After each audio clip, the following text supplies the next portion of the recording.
तर महिला आणि पुरुष मिळून 27 लोकांची यादी आमच्याकडे तयार झाली. ती एक यादी आम्ही माननीय मुख्यमंत्री यांना पाठवली आणि खासदार श्रीरंगप्पा बारणे यांची एका पाठवली. त्यांनी युती केली तरी आनंद आहे, सोन्याहून पिवळं आहे. पण नाही केली तरी आमचं वलय आम्हाला दाखवायची संधी आहे. आम्हाला ते काम तर करावं लागेल. मग आम्ही जे मित्र पक्षाचे आमचे विचार जुळतील त्यांच्या आम्ही मैत्रीपूर्व लढतीमध्ये जाऊ शकतो. की उमेदवार म्हणून स्वतः तुम्ही देखील इच्छुक आहात हे मी म्हणजे ऐकून आहे. तुमचा मुलगा देखील म्हणजे त्याविषयी मुलाची देखील त्याविषयी तयारी चालू होती असं देखील ऐकून आहे. अगदी 4-5 दिवसांपूर्वी तुम्ही रामशेठ ठाकूर साहेबांनी तुम्ही एकत्र होता बरोबर फिरायला आणि लगेच 8 दिवसात तुम्हाला शिंदे साहेब बोलवतात. तर हे थोडंसं ते झालं. आता कसं होतं शेठ मोठ्या शेठला सांगितलं असतं तर तुम्हाला जाऊ दिलं नसते. माझं तर काय लग्न तर होई नाही, परंतु असे भविष्यात जर मला राजकीय काय घडायचं असेल तर माझा मुलगा आता लग्नाला येणार आहे त्याच्या आगरी समाजाची मुलगी. कारण माझं हा समाजापेक्षा आगरी समाजातील मंडळींची माझे खूप जवळ संबंध आहे. नमस्कार, मी सागर राजे प्रभात पर्व न्यूजवर आपलं सर्वांचं स्वागत करतो. एखाद्या व्यक्तीचा संघर्षच त्याची खरी ओळख निर्माण करत असतो. आज आपण अशाच एका व्यक्तीला भेटणार आहोत ज्यांनी ट्रकच्या स्टेअरिंग पासून आपला प्रवास सुरू केला आणि आज शिवसेनेच्या जिल्हाध्यक्षपदी ते काम करत आहेत. फक्त राजकारणी म्हणून नाही तर व्यावसायिक दृष्ट्या देखील ते यशस्वी आहेत. नेतृत्वातील साधेपणा, कामातील प्रामाणिकपणा आणि सामान्य माणसांसाठी काहीतरी करण्याची एक ओढ या सगळ्या गोष्टींचा मिलाप म्हणजे रामदास शेवाळे साहेब आहेत. आज आपण त्यांचा जीवन प्रवास आणि आगामी पनवेल महानगरपालिका निवडणुका येत असल्या कारणाने त्यांचा त्याबाबतचा दृष्टिकोन याविषयी जाणणार आहोत. अर्थातच त्याची सुरुवात मला असं वाटतं की त्यांच्या जीवन प्रवासापासून सुरुवात करावी. त्यांचं बालपण कसं गेलं, कुठे गेलं यासाठी मी त्यांच्याकडे जात असताना सुरुवातीला मुद्दामच त्यांच्या बालपणाविषयी विचारणार आहे. साहेब स्वागत आहे आपलं प्रभात पर्व न्यूज मध्ये. नमस्कार. मी बोलल्याप्रमाणे खरोखरच म्हणजे खूप संघर्ष आपण केलेला आहे, परंतु लोकांना तो माहितीच नसतो. लोकांना असं वाटत असतं की सगळं आयतं मिळालं, नशिबानं मिळालं असं वाटत असतं. परंतु मी ऐकलेलं आहे की माझे मित्र नाना करुंजले असतील किंवा संतोषजी सावंत असतील या सगळ्यांकडनं माहिती घेतली तेव्हा मला असं लक्षात आलं की खूप संघर्ष आपण केलेला आहे. अगदी म्हणजे स्वतः ट्रक चालक म्हणून आपण काम केलेलं आहे आणि आज हे सर्व वैभव आपण पाहत आहात. तो संघर्ष आपल्याला जाणून घ्यायचा. तर आपली सुरुवात म्हणजे बालपण आपलं कुठे गेलं, कसं गेलं ते मला अगोदर थोडक्यात सांगा. बालपण मूळ माझं गाव आहे पुण्यामध्ये हवेली तालुक्यामध्ये शेवाळेवाडी या नावाचं आमच्याच नावानं गाव आहे. छोटस गाव. हा, त्या छोटस गाव आहे आणि त्या ठिकाणी माझा जन्म झाला आणि त्या शिक्षणही त्याच ठिकाणी पहिल्यांदा जिल्हा परिषद शाळेमध्ये शिक्षण तिथे झालं. 1ली ते 7वी पर्यंत पहिल्या जिल्हा परिषद शाळा असायच्या आमच्या गावातच शाळा होती. तिथं शिक्षण झालं आणि उच्च शिक्षण मग हडपसर या ठिकाणी अण्णासाहेब मगर विद्यालय आहे त्या ठिकाणी मग उच्च शिक्षण मध्ये झालं. मग कळंबोलीला येण्याचं नेमका कारण काय? मी ऐकलेलं किंवा इथे आल्यानंतर स्वतः म्हणजे ट्रक चालक म्हणून आपण काम केलेलं, तो प्रवास काय मला थोडक्यात सांगू शकाल? कळंबोलीला येण्याच्या ठिकाणी उच्च शिक्षण झाल्यानंतर आपण पाहतोय की नोकरीच्या संदर्भामध्ये अनेक अडचणी तयार होतात. एवढे शिकलेले मुलं आहेत पण नोकरी मिळत नाही. या अनुषंगानं माझे थोरले बंधू पहिल्यांदा हे कळंबोली या ठिकाणी ड्रायव्हर म्हणून काम करत होते. स्वतः ते ड्रायव्हर होते. मग त्यांच्या अनुषंगानं मग मलाही म्हटलं आता शेवटी शिक्षकाचा मुलगा शिक्षक होतो, आपण पाहतोय वकिलांचे मुले वकील होतात तर कुठेतरी एक धारणा असते किंवा विचार भेटलेला असतो किंवा एक अँगल भेटलेला असतो. या अनुषंगानं मग ते ड्रायव्हिंग करत असताना माझं शिक्षण पूर्ण झाल्यानंतर पुढे नोकरीच्या संदर्भात काही झालं नाही. मग मी पण मुंबई ठिकाणी आलो आणि मीही स्वतः ड्रायव्हिंग करू लागलो. मग भाऊ पण ड्रायव्हर होता, हा मी ड्रायव्हर. मग हे ड्रायव्हिंग करता करता काय त्यातनं थोडंसं अर्थकारण आलं आमच्याकडे आणि अर्थकारण आल्यानंतर आम्ही पहिल्यांदा एक ट्रक घेतली आणि त्याच्यानंतर मग हा व्यवसायाला सुरुवात झाली. असा हा ट्रान्सपोर्टचा व्यवसाय आहे. मग एक ट्रक झाली, 2 झाले, 3 झाले, असे मग 10-12 ट्रक पर्यंत गेलो आणि ह्या ट्रान्सपोर्टच्या व्यवसायामध्ये माझं एक वलय तयार झालं. मग अनेक वर्ष आपण भीमा कॉम्प्लेक्स या ठिकाणी प्रतिनिधित्व करत आहात, अध्यक्ष म्हणून आपण काम केलेलं आहे. मग तिथपर्यंत कसं म्हणजे मला एक आनंद होतो म्हणजे भीमाविषयी सांगायची. माझी भीमाची जुळलेली जी नाळ आहे सामाजिक बांधिलकी. काय झालं त्यावेळेला 96 साली आम्ही इथं व्यवसाय करत असताना ऑफिस घ्यायला गेलो तर त्या व्यापारी संकुलामध्ये आम्हाला ऑफिस देत नव्हती. का नव्हती देत? मराठा म्हणून किंवा मराठी माणूस म्हणून. मराठीमध्ये सगळ्या अनेक जाती होत्या आल्या. कारण असं होतं की लोखंड व्यवसायामध्ये त्या काळात फक्त गुजराती मारवाडी यांचं वलय असल्यामुळे ते त्या जातीच्या बाहेरच्या लोकांना ऑफिस देत नव्हते. कर्मधर्म संयोगानं झालं असं की ती बिल्डिंग तयार होत असताना त्या अर्थकारणाच्या अडचणी आल्या, त्याच्यामुळे मग ते काही ऑफिस त्यांना विकावं लागली आणि त्या विकणाऱ्या ऑफिसमध्ये आमच्या काही मंडळींचा त्याच्यामध्ये नंबर लागला आणि 96ला आम्ही तिथे त्या भीमा व्यापारी संकुलामध्ये मग एकाला दिल्यानंतर ओपन झालं. अनेक असं आमचे सहकार्य, काही घाटमाथ्यावर असतील, काही स्थानिक असतील, काही लोकल असतील, सर्वांनी मग त्या भीमामध्ये ऑफिस घेतली. आणि ज्या सांगायला आनंद ह्यासाठी वाटतो की ज्या व्यापार संकुलामध्ये आमच्यासारख्या किंवा आपल्या मराठी बांधवांना ऑफिस मिळत नव्हतं, त्या संकुलामध्ये आम्ही सर्वांनी ऑफिस घेतल्यानंतर 2008ला पहिल्यांदा त्या व्यापारी संकुलाची निवड झाली आणि त्या निवडीमध्ये सर्वात जास्त मतं मला मिळाली आणि त्या 2008 पासून तर आजपर्यंत मी त्या व्यापारी संकुलाचा प्रामाणिकपणे काम करतोय आणि लोकांची मनं जिंकली. त्यामुळे मी त्या भीमा असोसिएशनचा आज रोजी सुद्धा इतक्या वर्षानंतर सुद्धा अध्यक्षपद म्हणून त्याचं काम करतोय. म्हणून मला त्या व्यापारी संकुलाचा अभिमान आहे.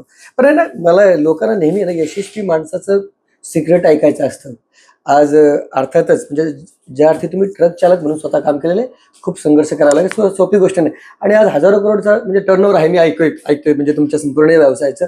तर हे यश मिळण्यासाठी की तुम्ही काय मेहनत केली थोडक्यात सांगा, किंवा कोणी तुमच्या घरातला कुटुंबातील मित्र म्हणून खरोखर या लोकांनी खूप मदत केली किंवा त्यांचं नाव घेणं गरजेचं असं काय तुम्हाला सांगता येईल का? नाही, मला तसे आर्थिक पाठबळ माझ्या घरातून नाही मिळालं. पण बघा, परमेश्वराची काहीतरी आपण म्हणतो, ज्या आपण परमेश्वराला का मानतो, कारण तुमची नीतिमत्ता काय असते. मग सक्सेस होण्यासाठी काय फक्त अर्थकारणच नव्हे, पण त्यासाठी तुम्ही लोकांची बांधिलकी काय जपता, लोकांची कसं वागता, एखाद्या गोरगरीब जनतेला असेल किंवा एखाद्याचे प्रश्न कसं सोडवता, त्याची जी लागते ना तुम्हाला, जी काय म्हणतो तळमळ पाहिजे, तळमळ काम केलेलं असतं आणि त्याने जे आपल्याला क्रेडिट देतं किंवा त्याला वाटतं की त्या भावनेचा खऱ्या अर्थाने विजय असतो. आणि माझी पहिल्यापासून प्रामाणिकपणे एखाद्याला मदत करण्याची वृत्ती माझी नेहमीच असते. आणि त्याचं काहीतरी उत्तरदायित्व म्हणून व्यवसाय करत असताना माणूस सक्षम होतो. त्याचं कारण ते की त्या बिचाऱ्यांची काहीतरी आपल्या मागे ऊर्जा असते, सामाजिक बांधिलकी म्हणून. मग अनेक व्यावसायिक आपण पाहतो. मग आम्ही असं करत असताना व्यवसायामध्ये स्थापित होत गेलो. पण तो एक माझ्या मनामध्ये एक संकल्पना आहे, एकमेकाला सहाय्य करू, अवघे धरू. पण आपण फक्त बोलण्यापुरतं नसतं, म्हणजे तुम्ही स्वतःपुरतं नाही आचरणात आणावं लागतं. म्हणजे तुमचं थोडक्यात मला साहेबांच्या बोलण्यावर लक्षात आलं की दुसऱ्याला मदत केली पाहिजे. काय माहितीये का, नेहमी म्हटलं जातं ना की बाबा आश्वासनं देणारी किंवा तुमच्या मदतीला उभे राहावं असं सांगणारे अनेक असतात, पण तो प्रत्यक्ष तुम्हाला मदत मिळाली पाहिजे. मग ती आर्थिक मदत सगळ्यात महत्वाची असते. म्हणून तो दात्याला, दानशूर व्यक्तीला जास्त महत्व काय, कारण कदाचित बाकी गोष्टीत तो मायनस असला, परंतु दानशूरपणा असला ना, तो लोक त्याच्याकडे प्लस पाहिजे. आणि मला त्यांच्या बोलण्यातनं लक्षात आलं की आपण प्रत्येकाच्या अडचणीला उभे राहिली पाहिजे, अशी त्यांची जी धारणा होती. आणि कदाचित त्यांचं म्हणजे आशीर्वाद तुम्हाला मिळाला असं तुम्हाला या ठिकाणी 100%. बघा, परमेश्वराने माणसाचा उगम कधी झाला, हजारो वर्ष मागे गेलो. परंतु एक होता की माकडाचा माणूस बनवला. माकडाचा माणूस परमेश्वराने बनवला, परंतु त्या पद्धतीने त्या बुद्धीमध्ये पण तसं फरक झाला की माणसाची बुद्धी काय, की मग जी भावना असते माणसाचा आपल्याला जसं बनवलं जातं, तर ती आपण मग तशी ठेवली पण पाहिजे ना, की इतरांच्या विषयी भावना ठेवली पाहिजे. तर माणूस म्हणून जन्माला आला तर त्याचा फायदा होणार. माणूस असंख्य येतात पण नाही, आपापलं पुरतं पाहत. माझं आजही, आता उदाहरण तुम्हाला छोटस दिलं भीमा व्यापाऱ्याचं, पण गेले 18-20 वर्ष एक हाती का. आता ते काय भीमा व्यापार संकुल काही छोटं नाहीये. 700-750 ऑफिसेस आहेत तिथे. अनेक जाती धर्माची, पंथाची, सर्व गुन्हेगार आणतात. आज सगळ्यात कुठे काय बोललं, महाराष्ट्रामध्ये नाव आहे भीमाचं, कारण व्यावसायिक ट्रान्सपोर्ट असल्यामुळे अनेक ठिकाणी घेतात. सगळीकडे नाव आहे. पण तिथं कुठेही कानाकोपऱ्यात गेलं, ते भीमा कॉम्प्लेक्स म्हटलं तर आवर्जून माझं नाम उल्लेख होतो. त्याच्यामुळं मी त्या स्वच्छ कारभार आणि त्या भीमाची निगराणी, किंवा आता इलेक्शन झाली आहे मागच्या याच्यामध्ये, सर्व मंडळींनी, म्हणजे महाविकास आघाडीचा तो वास्तविक त्या भीमाशी काही संबंध नव्हता, तसं काही महाविकास आघाडीची सर्व मंडळी की शेवाळ्यांना इथून आता घालवायला पाहिजे, त्या अनुषंगाने बरेच प्रयत्न केले. पण सर्वांचं डिपॉझिट जप्त केलं गेलं तिथे. त्याचं कारण म्हणजे त्यातनं काय मी मोठेपणा सांगत नाही, पण प्रामाणिक केलेलं काम माणूस आज विसरत नाहीये. आणि त्याचं येस असतं. म्हणून मी त्या व्यापाराशी माझी नाळ जोडली, म्हणून मी मला तिथनं बाहेर जाऊशी वाटत नाही. आता त्या हजारो कोटी रुपये काम करणारा माणूस मला काय कुठेही ऑफिस घेऊन थांबू शकतो, पण नाही, ज्या मातीत ज्या ठिकाण आपला उगम झालाय त्याला लात नाही मारायची, त्याला विसरायचं नाही, ही माझी भावना आहे. या अनुषंगानं आपण ह्या समाजामध्ये काम करतो. बरं, अर्थातच म्हणजे महानगरपालिका निवडणुकीच्या पार्श्वभूमीवर या मुलाखतीला महत्व असणार आहे आणि राजकारणाचा विषय जर घेतला नाही तर त्या अपूर्ण मुलाखत होईल. तर बरं, ऍक्च्युली आता सध्या आपण म्हणजे पनवेल रायगड शिवसेनेचे जिल्हा प्रमुख म्हणून काम करत आहात. एकतर बाकीचा जरी आपला पक्षाचा प्रवेश विचारायचा झाला तरी महत्वाचं म्हणजे काय, शिंदे गटात आपण जेव्हा आले तर ती स्टोरी खूप इंटरेस्टिंग आहे असं मी ऐकलेलं आहे. शिंदे साहेबांची ओळख तुमची कशी झाली आणि ही जबाबदारी तुम्हाला कशी मिळाली नेमका? नाही, काय माहितीये का, खरं पाहिलं तर मला काय राजकीय वारसा नाहीये. एखादा माणूस ड्रायव्हर पासून सुरुवात करतो आणि जिल्हा प्रमुख पर्यंत येतो, म्हणजे ती चारचाकी स्टेअरिंग ती चालवत असताना आज रायगड जिल्ह्याची दुऱ्याची स्टेअरिंग चालवतो. हा प्रवास चालवत असताना माझ्याकडे काय राजकीय कुठलाही वारसा नव्हता. म्हणजे माझे बाबा आमदार आहेत, खासदार आहेत किंवा जिल्हा परिषद सदस्य काही नाही. म्हणजे पहिली निवडणूक जी लढवली ती तुम्हीच लढली घरातली, हो नाही का? असं राजकीय कुठला आपल्याकडे वारसा न लागता सुद्धा, परंतु प्रामाणिकमध्ये आपण जर जनतेची नाळीचे काम करतो की जनतेच्या, जसं इंदोर बाळासाहेब ठाकरे म्हणायचे 80% समाजकारण 20% तर राजकारण लागतच आहे, नाही तर हे सगळं आपण लोकशाहीच्या जीवनात काम करणार नाही. पण माझा तर 100% समाजकारणाचा माझा ध्यास होता. मी उद्या राजकारणात जिल्हा प्रमुख होणार आहे का न, हा माझा आजही काही फंडा नाही.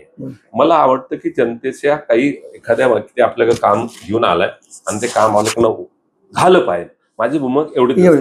काही मंडळी राजकारण निवडणुका आल्या म्हणून ऑफिसमध्ये बसती आणि निवडणुका संपल्या ऑफिसमध्ये टाळा. आपलं असं नाही, आपलं 24/7 हे चालू असतं. शिंदे साहेबांची वास्तविक पहिलीच ओळख होती, परंतु एक घटना आपल्या कळंबलीमध्ये घडली होती, मला वाटतं 16-17च्या आसपास. इथे मराठा समाजाचं मोठं वादंग झालं, म्हणजे दंगल झाली होती. आणि ती आता दंगल अख्ख्या महाराष्ट्रामध्ये पाहिली, म्हणजे देशामध्ये पण त्याची नोंद झाली गेली. एवढी मोठी दंगल झाली. पण दंगल झाल्यानंतर विषय सामाजिक आला. जसं मी एका समाजाच्या ह्याच्यावरती माझं कधीच नसतं, मला सर्व धर्म समभाव मानणारा माणूस आहे मी. एका जातीपातीच्या विषय, कारण मला राजकारण ऍक्च्युली करायचं नाहीये, समाजकारण करायचं. तर समाजकारणात सर्व धर्म लागतात. ह्या अनुषंगानं ज्या वेळेला हे मोठ्या प्रमाणामध्ये तिथं हे झालं आणि त्याचा उद्रेक झाल्यानंतर अख्ख्या महाराष्ट्रामध्ये त्याची नोंद झाली. ती घटना घडल्यानंतर मला शिंदे साहेबांच्याकडनं बोलवलं एक मराठा समाज म्हणून. कारण काय झालं, ही दंगल झाल्यानंतर काही मराठा समाजाच्या जे सक्रिय कार्यकर्ते होते त्यातली काही नावं त्यांनी छाननी करून त्यात माझं एक नाव होतं आणि मला तिथनं बोलवलं केलं गेलं. आणि मग मी शिंदे साहेबांना भेटून आलो. तसं त्यावेळेला वास्तविक मी भारतीय जनता पार्टीमध्ये काम करत होतो आणि तेव्हा सोबत होते तुम्ही रामशेठ ठाकूर साहेब. तुम्ही एकत्र प्रवासाला गेलो तुम्ही? फिरायला गेलो होतं आणि त्यानंतर हे आल्यानंतर ही घटना घडली. म्हणजे नाही, फिरायला गेले होते तो काल काय खूप महिन्याचा नव्हता, काही अगदी 4-5 दिवसांपूर्वी तुम्ही रामशेठ ठाकूर साहेबांनी तुम्ही एकत्र होता, बरोबर, फिरायला, आणि लगेच 8 दिवसात तुम्हाला शिंदे साहेब बोलवतात. तर हे थोडंसं ते झालं. आता कसं होतं, मोठ्या शेठला सांगितलं असतं तर मला जाऊ दिलं नसते. माझं भारतीय जनता पार्टीशी माझं कुठलंही काय अनुमान नव्हते, काहीच नव्हतं. कारण माझं काय तसा विषयच नव्हता, कारण मला काय राजकीय कुठले हवं असं काय माझं भूमिका नसतं. त्यामुळे त्यांच्या माझ्या संबंधात काय हे नव्हतं, अनुमान नव्हतं. परंतु असं आल्यानंतर शिंदे साहेबांनी म्हटल्यानंतर मग मी विचार केला, मला हरकत नाहीये, आपल्याला तर सामाजिक काम करायचंय, आपल्याला काय राजकीय विषय नाही. मग ते बोलल्यानंतर मी त्यांच्याशी जाऊन भेटलो. पहिल्या भेटीत त्यांना मी म्हणलं मी कार्यकर्त्यांना विचारून सांगतो. मग माझे सगळे सहकारी आहेत, त्यांच्याशी येऊन चर्चा केली आणि मग ते म्हणले ठीक आहे, हरकत नाही आहे. पण शिंदे साहेब बोलतात हाकेला धावून येणारा व्यक्तिमत्व म्हणजे एकनाथ शिंदे आहे. सगळ्यांना वाटलं की आपल्याला अर्ध्या रात्री सुद्धा शिंदे साहेबाला फोन केला तर उचलला जातो, ते मदत करतील, हा सगळा एजेंडा घेतला. आपण सगळे व्यावसायिक आहोत या अनुषंगानं मग शिंदे साहेबांना नंतर जाऊन भेटलो आणि मी म्हणलं मी काम करायला तयार आहे. अशा पद्धतीने मग माझा प्रवेश शिवसेना भवनमध्ये एखाद्या आमदाराचा जसा प्रवेश होतो त्या पद्धतीने प्रवेश म्हणजे त्यांच्यातून ऐकलं. कारण शिवसेना भवनचा जो हॉल आहे तो हॉल सगळा पूर्ण भरला होता. 100 गाड्या मला वाटतं आमच्या इकडनं झेंडा लावून गेल्या होत्या. असा एक दिमागदार प्रवेश त्यावेळेला झाला होता.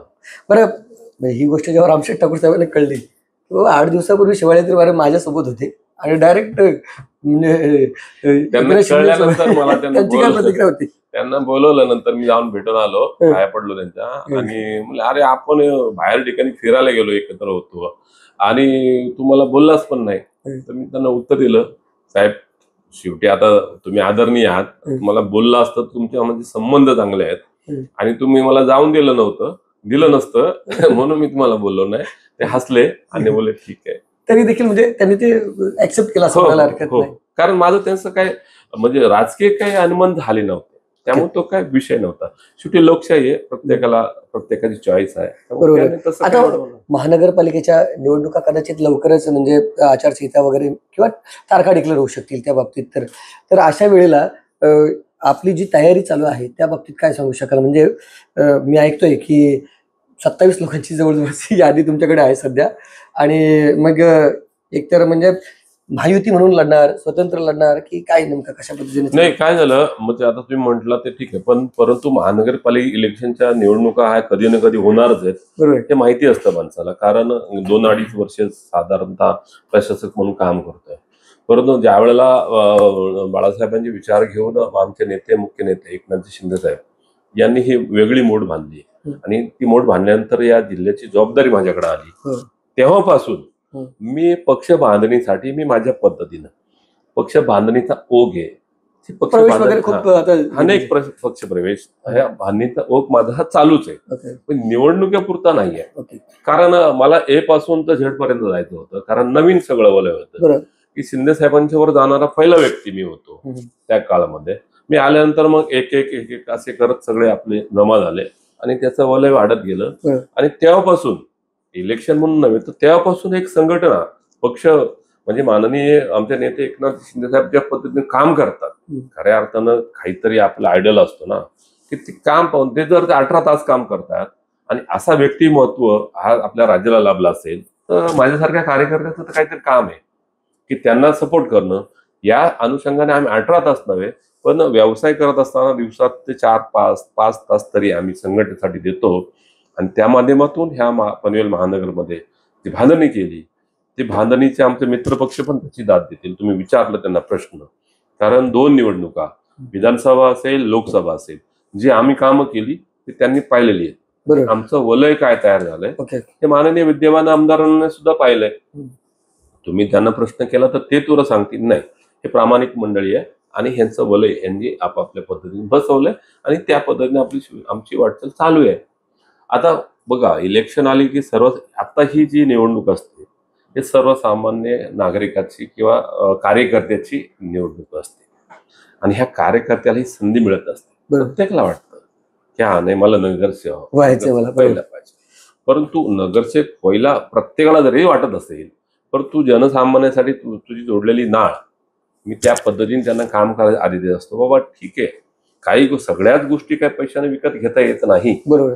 तुम्हाला जनतेची कामं केली पाहिजे, त्यांच्या हक्कीला तुम्ही उभं राहिलं पाहिजे, ही खऱ्या अर्थानं त्या राजकारणाची पहिली पायरी आहे.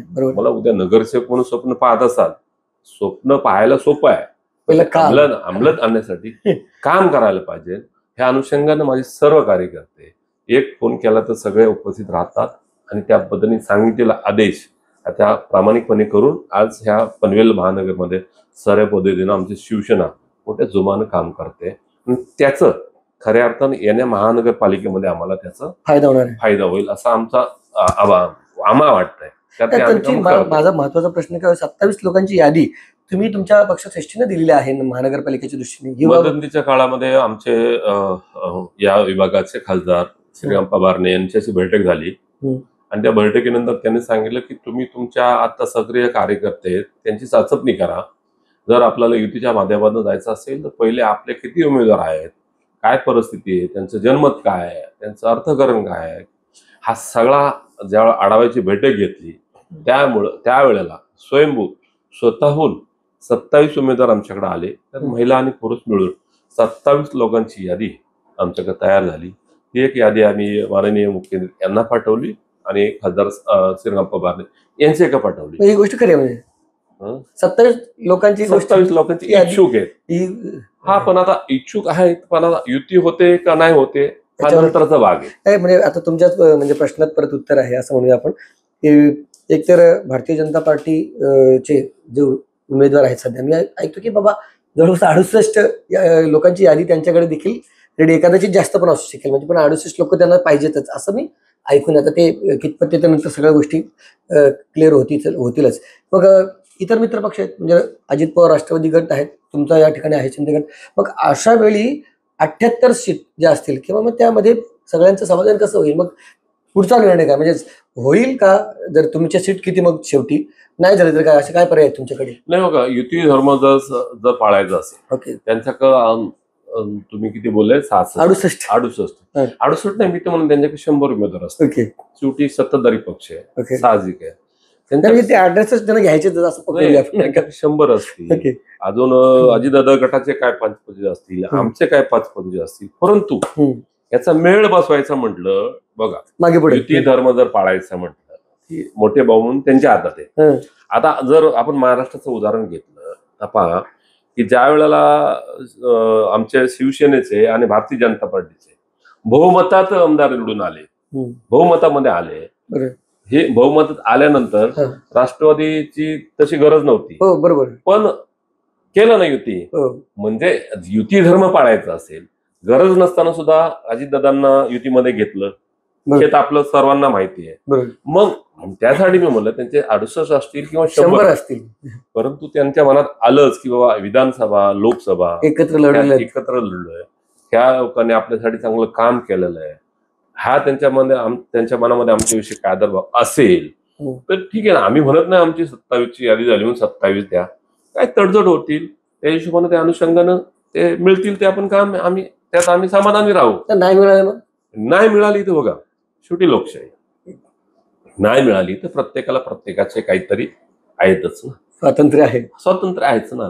आणि ते स्वातंत्र्यानंतर आमच्याकडे बघा अनेक मित्रपक्ष, म्हणजे आता महायुतीचीच नव्हे तर बाकी ह्या विभागामध्ये अनेक पक्ष काम करतात. शेतकरी कामगार पक्ष असेल, राष्ट्रवादी शरद पवार गट असेल, अजून शिवसेनेची तर काय आम्ही ऐकून आहे की बाबा म्हणजे शेतकरी कामगार पक्ष इच्छुक होता आपल्यासोबत तडजोड करायला, असं ऐकून होतं मी.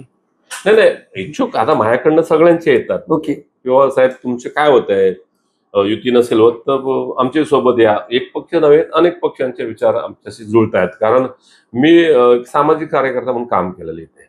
कधी जातीपातीत राजकारण न करता पक्ष नाही, ज्याचं त्याचा पक्ष वाढवण्याचं, ज्याची त्याची संधी करायचं त्याचं स्वतःच कर्तृत्व आहे. याचा अर्थ की दुसरा पक्ष वाईट आहे असं कधी आपल्याकडे येत नाही.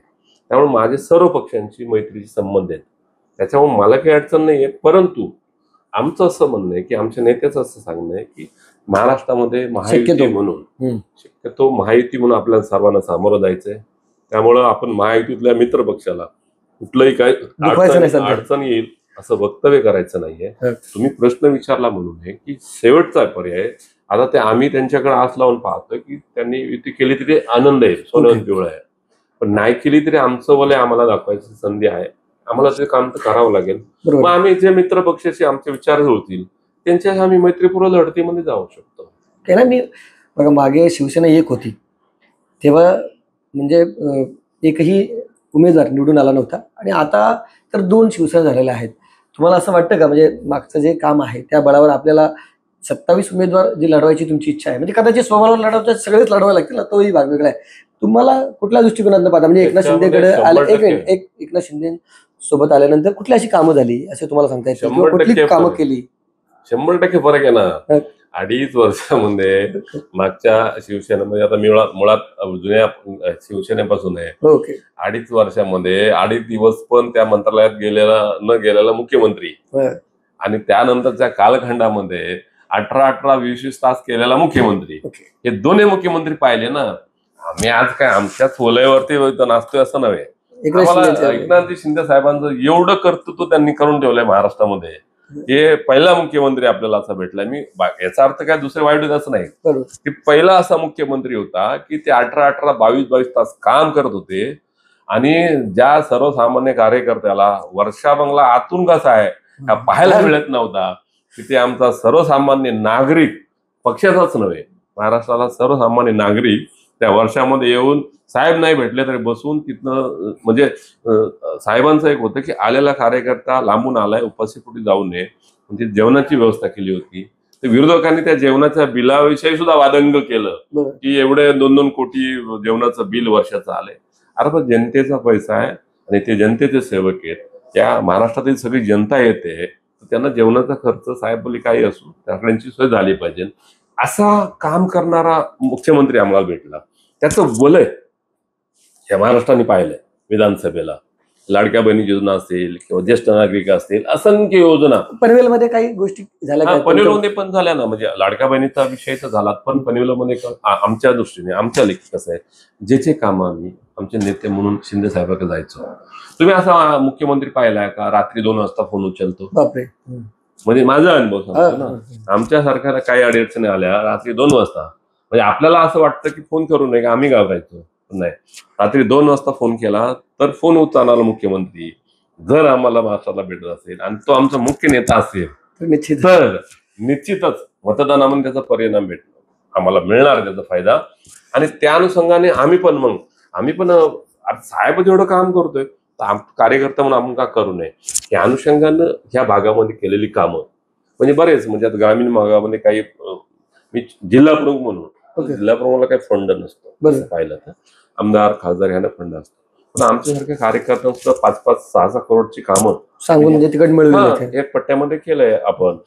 म्हणजे पाणी याचं असेल किंवा शाळेंची काय असेल, जिल्हा परिषदच्या माध्यमातून काय असेल, ही छोटी छोटी कामं, म्हणत नाही फार मोठी कामं, छोटी छोटी कामं केलेली आहे. आणि माझ्या कार्यकर्त्यांचं काही काम असेल साहेबांकडे गेलं तर त्याला तुरंत त्या अधिकाऱ्याला फोन लावणं, त्यांना सांगणं हा माझा कार्यकर्ता आहे, याचं काम व्हायला पाहिजे एकदम सोबत.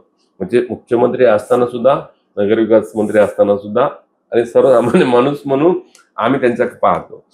असं नेतृत्व असेल तर काम करणारा शून्य हा विषय आता राहणार नाही असं तुमचं म्हणणं आहे? हा, शून्यता विषय सोडून द्या, कारण की आमच्या जीवा नाही बोलत आम्ही फक्त, कारण एकनाथजी शिंदे साहेबांनी केलेलं काम आहे ना, त्या मला कित्येक भागातले, आता मी ज्या वेळेला संघटनेची धुरा घेतल्यानंतर ह्या सातारा भागातली जी घाटवार नात्यावरची सर्व लोक आहेत स्वतः साहेब आम्ही शिंदे साहेबांच्या बाजूच्या गावचे आहेत, आम्ही साहेबांच्या एक गाव सोडून पुढे आहेत, असंख्य लोक आली आणि मग ती मला ही पक्ष बांधणीसाठी खूप उपयोगी झाली. आणि त्यातनं ह्या पक्ष बांधणीला सुद्धा मला साहेबांच्यामुळे सगळं सहकार्य भेटलंय. मी फक्त त्याचा एक दुआ आहे कार्यकर्ता म्हणून, तर साहेबांचं वलय इतकं मोठं आहे आणि त्या अनुषंगानं मला वाटतं महानगरपालिकेमध्ये भोपळ्याचा विषय तर सोडूनच द्या, म्हणजे मी लिहून देतोय की भोपळाचा विषय सोडूनच द्या. बरं, प्रत्येक म्हणजे पक्षामध्ये थोडेसे गट असतातच असं ऐकून येतो. तुम्ही हा जो चेहरा आहात, तुम्ही स्वतः म्हटलं की मराठा समाजाचा चेहरा म्हणून मी इकडे आलो, परंतु अर्थातच राजकारण म्हणून नाही तर सामाजिक म्हणून तुम्ही कधी जातपात बघितलं नाही. असं असलं तरी देखील काही स्थानिक लोक हे तुमच्याशी जुळून घ्यायला कुठेतरी कचरतात असं मी ऐकून आहे, किंवा त्यांना तुमचं जे म्हणजे वर्चस्व आहे मान्य नाही असं आहे का नेमका? काय बघा, स्थानिक बाहेरचा हा प्रांतवाद हे थोडा संकुचित बुद्धीच्या लोकांचा विषय आहे, माझा नाही. मला असं आहे की मला ह्या ग्रामीण पट्ट्यामध्ये असं कोणतं गाव नाहीये ओळखत नाही, मी गेलोय आणि माझ्या गाडी आलेली दिसली आणि मला 4 लोकांनी चहा प्यायला बोलवलं नाही असं एकही गाव नाही. म्हणजे स्थानिक लोकांची जास्त संबंधित असं तुमचं? हो, स्थानिक लोकांचे कारण काय माहितीये का, मी रिअल इस्टेट मध्ये काम करत असताना अनेकांचे वाद मिटवलेत. आपल्याकडे बहीण भावांचे वाद असतील, देणेघेण्याचे वाद असतील, असंख्य वाद मी त्यातनं मिटवलेत. म्हणजे ते म्हणजे माझी ओळख झाल्यामुळे प्रत्येक गावामध्ये कोण ना कोण असतंच ना. मग ह्या रिअल इस्टेटमध्ये काम करत असताना असंख्य असे प्रश्न मी सोडवलेत. मग ती लोक आज हे नाव काढतात आणि आज भले त्यांच्याशी एखादा व्यवहारमध्ये कधी गेला असेल, मी विसरलो पण असं, ते गावात गेलं की आठवण करतात, साहेब आपण ह्या व्यवहारात मला मदत केली होती. त्या अनुषंगाने ते गावात गेलं की चहा पिल्याशिवाय मला काही सोडत नाही. म्हणजे ग्रामीण बाहेरचा हा माझा काय भेदभावाचा माझा विषयच नाही. माझी बुद्धी कशी एवढी संकुचित नाहीये. पण आपल्याला सांगतो की समाजकारणामध्ये किंवा राजकारणामध्ये काम करत असताना एखादं कुटुंबाचा, आता मी जिल्ह्याचा प्रमुख म्हणून मी या शिवसेनेच्या माध्यमातून या पनवेलचा प्रमुख आहे, काम करत असताना ठीक आहे 19-20 होत असतं, आपण शांत डोक्यानं त्याचंही ऐकून घ्यायचं. त्याला न्याय देता जरी नाही आला पण त्याचं ऐकलं पाहिजे ना, आपण मानसिकता ठेवली पाहिजे. ठीक आहे, आपण एका घरामध्ये 5 भावंड असेल तर त्यांचा हा कुटुंब किती काळ चालतो, की चालवण्यासाठी किती पराकाष्ठा करावी लागते. तीच पराकाष्ठा शिवसेनेचा मी एक कार्यकर्ता म्हणून काही येतात गोष्टी, पण माझं शांत स्वभाव असल्यामुळं मी सगळ्यांचं ऐकून घेतो, सगळ्यांना न्याय देण्याचा प्रयत्न करतो. काहींना न्याय मिळतो, कुणाला नाही मिळत, पण कालांतराने त्यांना वाटतं की नाही साहेब सांगितलं ते बरोबर होतं. त्या अनुषंगाने असे काय अनमन होत नाही, थोडेफार तर होत राहणार. एक एवढा गोष्ट मोठा परिवार म्हणजे चालवायचा. या ठिकाणी म्हणजे स्वतः या ठिकाणी नमूद करू इच्छितो की गेल्या अनेक वर्षांपासून ते राजकारणात सामाजिक कारणात आहेत किंवा व्यवसायात आहेत आणि इथे त्यांचे खरोखरच म्हणजे इथल्या स्थानिक समाजाशी आगरी समाजाशी म्हणूया आपण खूप जवळचे संबंध आहेत. मी देखील त्याचा साक्षीदार आहे, ते पाहिलेलं आहे. परंतु असं असलं तरी राजकारणाचा भाग वेगळा असतो, तो आपण वेगळा आहे. त्यांनी ते थोड्याफार प्रमाणात मान्य देखील केलेलं आहे. बरं, आता परत महत्वाच्या गोष्टीकडे येतो की उमेदवार म्हणून स्वतः तुम्ही देखील इच्छुक आहात हे मी म्हणजे ऐकून आहे. तुमचा मुलगा देखील म्हणजे त्याविषयी मुलाची देखील त्याविषयी तयारी चालू होती असं देखील ऐकून आहे मी, की बाबा त्याला देखील यावेळी तुम्ही रिंगणात उभं करता असं देखील ऐकून होतं. नाही, मुलगा आता बघा, मुलगा उच्च शिक्षित आहे. तो ऑस्ट्रेलियाला उच्च शिक्षणासाठी होता. तो आत्ताच आलाय, 3-4 महिने झालं. मग त्याला एवढं हे महानगरपालिकेमध्ये, एक तर पहिली गोष्ट आहे की असं सेल्फिश नाही की सगळं मलाच पाहिजे, कारण त्याला त्याची उमेद आहे, अजून त्याची खूप पुढे वय आहे, अजून लहान आहे. तो भविष्यात त्याला वाटलं तर करेल. आता पण सध्या माझ्या हातात दुरा आहे, म्हणून माझ्या मुलगाला मदत, मुलाला पण पाहिजे, बायकोलाही पाहिजे, मुलीला पण, हा मताचा मी नाहीये. मला जर आमच्या नेत्यांनी सांगितलं की बाबा तुम्ही जिल्हा काम करताय, तर तुम्ही कुठल्या एखाद्या वार्डमध्ये अडकून पडण्यापेक्षा तुम्हाला सगळ्यात पनवेलची दुरा सांगायची, तर तुम्ही थांबलं, इलेक्शनला नाही थांबलं तरी चालेल, साहेबांनी सांगितलं तर मला ते मान्य राहील. आणि दुसऱ्या बाजूने साहेबांनी सांगितलं नाही, तुला स्वतःला थांबायला लागेल, कारण तू थांबलास तर तुला मानणारे जे मत आहेत ते आपल्या पार्टीला पडतील, असं सांगितलं तरी ते मला मान्य करावं लागेल. म्हणजे पुन्हा एकदा सांगतो की मला कुठला राजकीय हृदयस्थ नाहीये.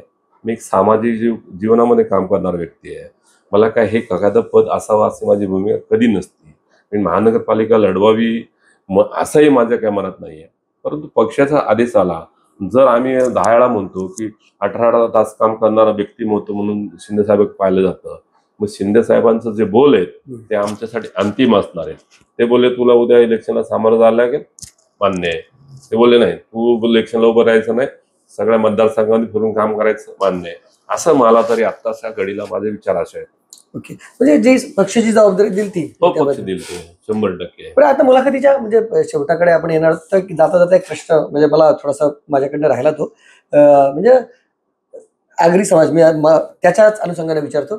मला एकदा म्हणजे आमचे रमेश गोडेकर साहेब आहेत ना, ते बोलले होते की साला माझी बायको जर आगरी असती ना तर मला फरक पडला असता. म्हणजे तर आज तुमचं हे वलय आहे 100%, परंतु खरोखर आगरी समाजाचा घटक असता तर एक वेगळं अजून एक व्यक्तिमत्व गोडेकर साहेबांनी सांगितलं, मी त्या पुढे जातो. आता मी माझं तर काय लग्न तर होई नाही, परंतु अशी भविष्यात जर मला राजकीय काय घडायचं असेल तर माझा मुलगा आता लग्नाला येणार आहे, त्याला आगरी समाजाची मुलगी, कारण माझं हा समाजापेक्षा आगरी समाजातील मंडळींची माझे खूप जवळ संबंध आहेत. तर मला वाटतं जर त्याचं उत्तर द्यायचं असत तर सून तरी बघायला हरकत नाही, करू शकतो.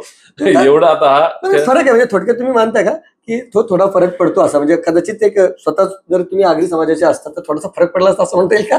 नाही बघा, समाज, मी पुन्हा सांगतो की राजकारण इथे आत म्हणून म्हणजे हा विभाग आहे ना तो अर्थातच कसं होतंय, आता ह्या सिटी वाढत चालल्या, मेट्रोपॉलिटन सिटी होत गेल्या.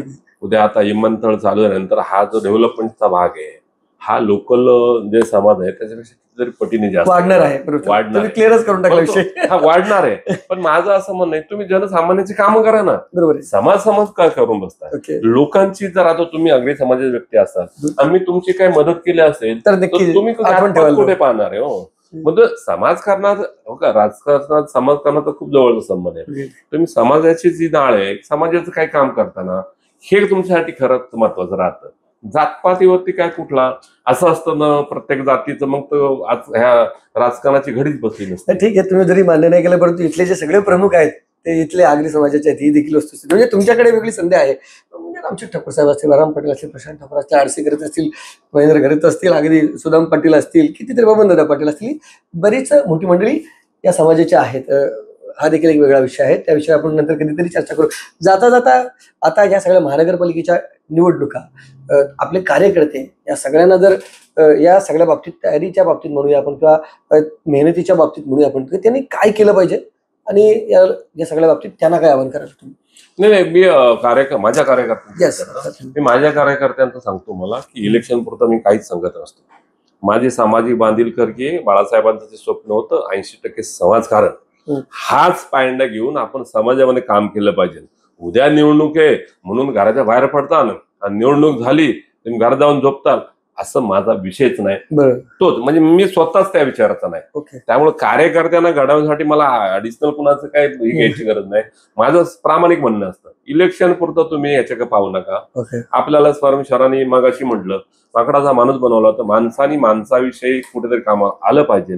त्या अनुषंगानं आपण जनतेची कामं करावी हा समज माझा नेहमीच असतो आणि त्या अनुषंगानं माझे सर्व कार्यकर्ते त्या भावनेचा आदर करूनच जनसामान्याची बरे थोडं कसं जनसामान्याची जी ज्या अडचणीची कामं असतात ते कामं करण्याचा मानस म्हणजे सर्व कार्यकर्त्यांचा आहे, फक्त इलेक्शन म्हणून नव्हे. ओके.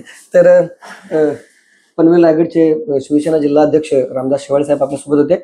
त्यांच्याशी आपण विविध मुद्द्यांवर चर्चा केलेली आहे. अगदी त्यांची ट्रक चालक म्हणून सुरुवात, तर त्यांचा जिल्हाध्यक्ष म्हणून प्रवास, त्यांचा व्यवसाय, या सगळ्या गोष्टी आपण ऐकलेल्या आहेत.